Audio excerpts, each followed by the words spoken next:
샬롬, 우리 주 예수 그리스도께서 주시는 은혜와 평안이 함께 하기를 축복하고 또한 기도합니다.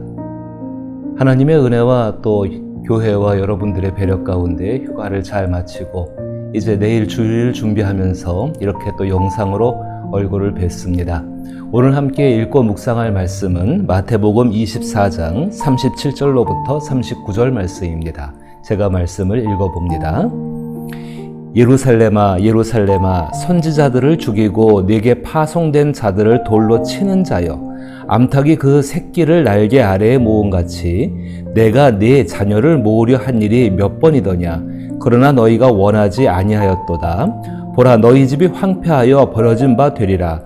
내가 너희에게 이르노니 이제부터 너희는 찬송하리로다. 주의 이름으로 오시는 이여 할 때까지 나를 보지 못하리라 하시니라. 아멘.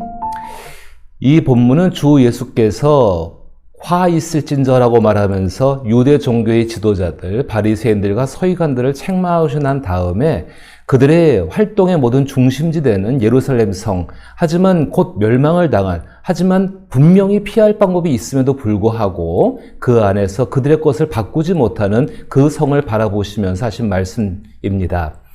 저는 이 말씀 가운데에서 하나님의 심판이나 징계, 또 왜 그들이 징계를 받아야 되는가 그런 이유보다도 오늘은 이 말씀 속에서 한 구절, 암탉이 그 새끼를 날개 아래에 모음같이 내가 네 자녀를 모으려 한 일이 몇 번이더냐. 이 말씀을 통하여서 하나님께서 과연 돌보시는가라는 제목을 가지고서 생각을 해보기를 원합니다. 하나님께서 돌보시는가? 이 질문은 우리 자신들에게 항상 던져보아야 하는 질문입니다. 물론 이 질문에 대해서 당연히 그렇다라고들 다들 말씀을 하시지만은 우리 내면은 그 질문에 대해서 완전한 순종과 신뢰를 드리지 못하는 것이 또한 우리의 모습입니다. 하나님께서 돌보셔야 하는 대상이 무엇이든 관계가 없습니다. 중요한 것은 돌보시는 하나님을 내가 믿는가 혹은 믿지 못하는가, 심지어는 전혀 생각하지 않고 살고 있는가가 우리가 생각해 보아야 할 문제라는 것입니다. 사실 그렇습니다. 아무리 뛰어난 신앙인이라고 해도 절대로 말끔히 낫지 않을 오랜 상처와 고통이 있습니다. 하나님께서 돌보신다면은 그런 상처와 고통이 처음부터 없어야 하는데 혹은 왜 지금도 말끔히 치료되고 회복되지 않는지를 생각해 볼 수 있다는 것입니다.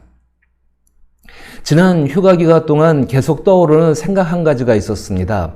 벌써 오래전의 이야기지만 주소록을 정리하다가 문득 그 기억이 나게 되었습니다. 이런 일입니다. 이제 막 목사 안수를 받고 지방의 작은 도시의 담임 목사로 부임하게 된 후배가 있었습니다. 30대 중반, 열정과 헌신적인 젊은 목회자입니다. 규모는 작은 교회지만 그 교회에게 이 목사님은 선물과 같았습니다.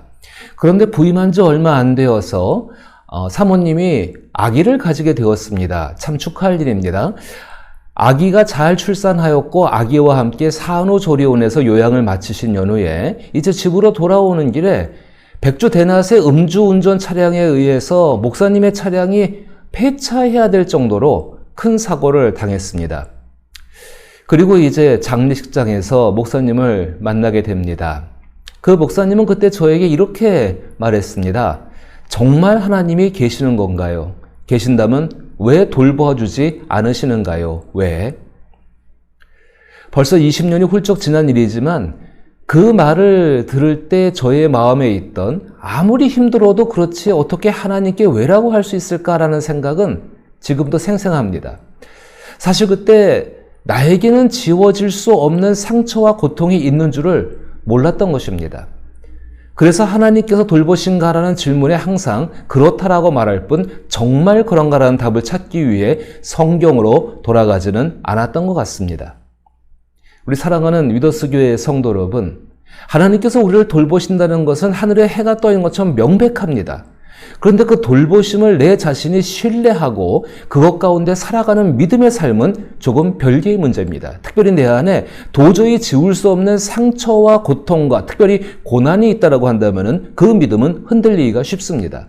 그래서 성경으로 돌아가서 하나님께서 돌보시는가? 그렇다면 왜라는 질문에 대해 정말로 답을 얻으려고 하는 것들이 있어야 한다는 것입니다. 성경에서는 하나님께서 돌보시는가, 그렇다면 왜라는 질문에 대해 고통과 상처의 해석과 치유에 대한 명확한 답을 얻고 싶었던 사람들이 있었습니다. 바로 그 사람들 중에 대표적인 사람이 구약의 욥과 그리고 시편의 기자들 그리고 선지자들입니다. 구약 성경에서 하나님께 대한 의심과 실망이 자주 표현되는 것은 돌보심에 대한 왜라는 질문에 대해 인과관계를 하나님께서 직접 설명하시거나 최소한 자신들의 기도를 하나님께서 듣고 계신다는 표시를 하나님이 주시지 않았기 때문입니다. 고난과 상처의 대명사인 욥은 정말로 이 질문에 목말라 있는 사람이었는데 욥기 26장 14절에서 우리가 그에게 들은 것도 속삭이는 소리일 뿐이니라고 하나님께서 돌보시는가, 그렇다면 왜라는 질문에 대해 답을 도무지 찾을 수 없다라고 탄식하고 있습니다. 이것이 인간이 살아가는 동안에 하나님께서 우리 가운데에 정말로 지워지지 않을 상처와 고통이 있었을 때 하나님이 우리에게 보이신 태도이십니다. 그러면 신약은 어떨까요? 신약의 시대에도 절대로 말끔히 낫지 않을 오랜 상처와 고통이 있었습니다. 사람이 살고 있는 사회였으니까요. 하나님께서 돌보시는가, 그런데 왜라는 그 의심과 인과관계와 치료의 답을 얻지 못한 실망도 얼마든지 있었습니다. 그런데 신약의 서신서에는 욥이나 시편 기자들처럼 하나님께서 그가 베푸실 은혜를 잊으셨는가라는 고뇌에 찬 날카로운 질문은 찾아볼 수가 없습니다. 왜 이렇게 변화되었을까요? 성경은 모든 인류를 한 인간으로 보면서 그 씻을 수 없는 고통과 상처와 그리고 고난에 대해서 이야기하고 있는 것입니다. 신약 성경은 절대로 말끔히 낫지 않을 오랜 상처와 고통을 가진 당신과 하나님께서 함께 하신다는 사실을 증언합니다. 그리고 그 증언이 사실임을 주 예수 그리스도의 모습에서 확증합니다. 사실 이것은 고난을 받고 있었고 고통과 상처 가운데 있었던 많은 구약의 사람들에게도 동일하게 있었던 것입니다.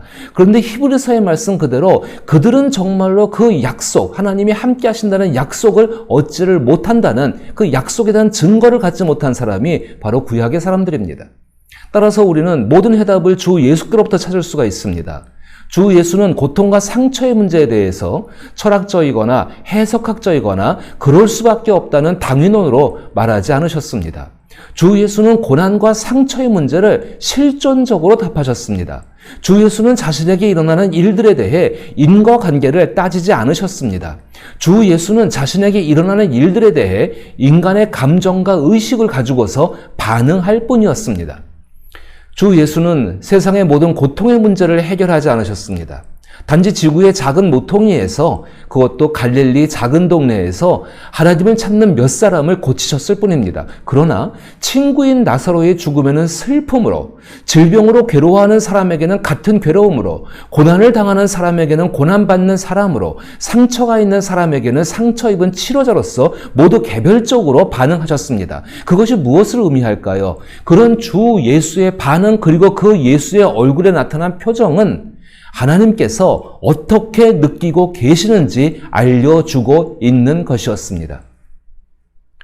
정말로 하나님께서는 예수 그리스도를 통하여서 씻을 수 없고 지울 수 없을 것 같은 그 상처와 고통과 고난 속에 있는 사람을 하나님 당신이 함께 계시면서 어떻게 느끼고 계시는지를 말씀하고 계시는 것입니다.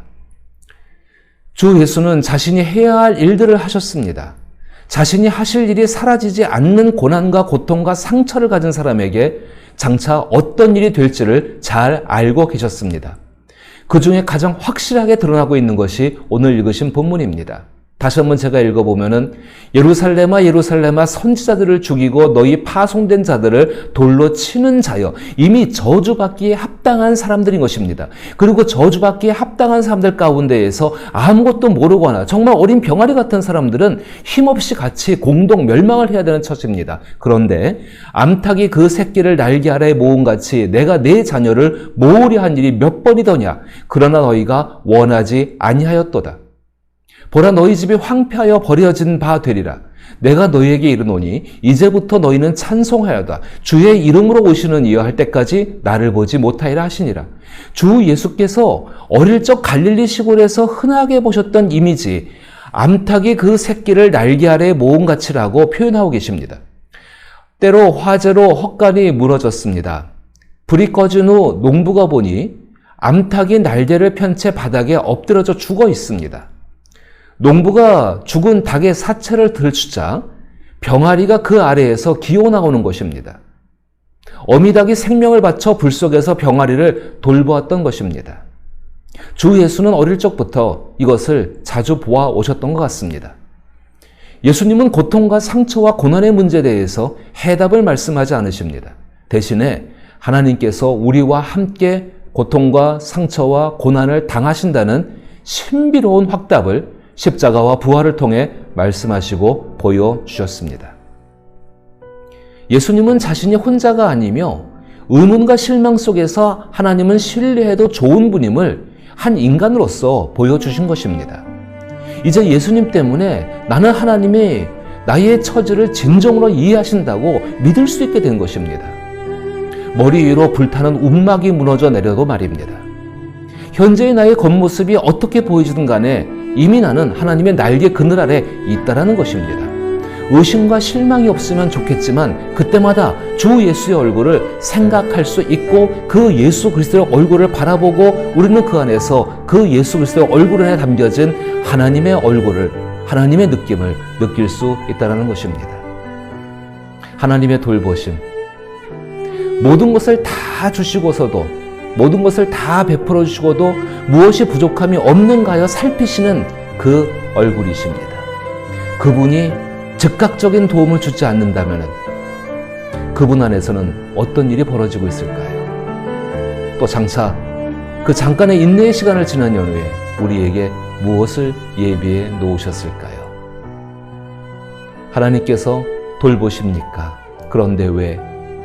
이 질문 우리 인생 가운데 얼마든지 만나는 질문입니다. 하지만 그 해답이 예수 그리스도 안에 있습니다. 당신과 함께 하시는 하나님 말입니다.